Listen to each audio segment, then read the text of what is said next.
Perkenalkan, nama saya Irena Natasha Surbakti. Saya dari kelas AB3F. Di sini saya ingin menjelaskan sedikit tentang apa itu komunikasi. Komunikasi adalah proses penyampaian pesan dari individu atau kelompok ke individu atau kelompok lainnya. Bagaimana terjadinya proses komunikasi? Proses komunikasi terjadi dimulai ketika sender atau komunikator mengirimkan pesan melalui media. Jadi, komunikasi selalu menggunakan media. Kemudian, pesan akan diterima receiver, dan selanjutnya receiver memberi respon atau feedback kepada komunikator. Selanjutnya, saya akan menjelaskan tentang apa saja kriteria yang harus dimiliki komunikator dan komunikan. Ada 5 faktor, yaitu yang pertama, communication skill, atau keterampilan berkomunikasi. Dalam hal ini, ada 5 keterampilan berkomunikasi verbal. 4 diantaranya adalah keterampilan encoding, yaitu menulis, berbicara, membaca, dan mendengarkan. Sedangkan yang kelima adalah buah pikiran, atau ide-ide. Yang kedua adalah attitude. Sikap pembicara akan mempengaruhi komunikasi.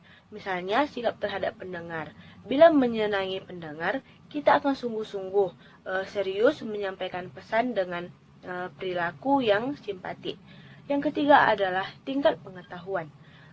Bila seseorang pembicara tidak mempunyai tingkat pengetahuan yang cukup, akan sulit untuk menyampaikan ide-idenya. Yang keempat adalah social system.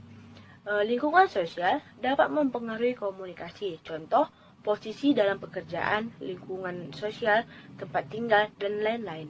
Yang kelima adalah budaya.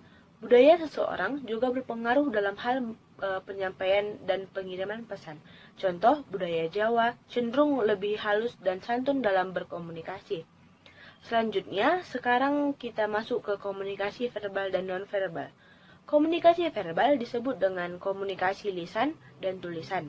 Semua komunikasi yang menggunakan kata-kata, huruf ucapan, baik itu tulisan maupun diucapkan secara langsung, itu disebut dengan komunikasi verbal.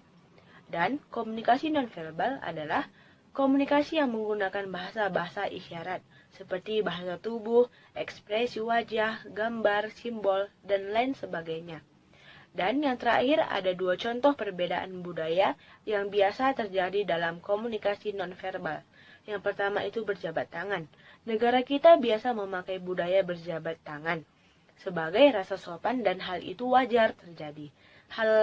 Lain halnya dengan misalnya sebagai contoh negara Korea. Cara mereka bukan berjabat tangan, tetapi dengan membungkukkan badan. 2. Cara berpakaian. Bisa pakaian formal, juga bisa pakaian santai. Semua itu tergantung di mana tempatnya. Hanya ini yang dapat saya sampaikan. Semoga video ini dapat berguna bagi teman-teman semuanya. Terima kasih.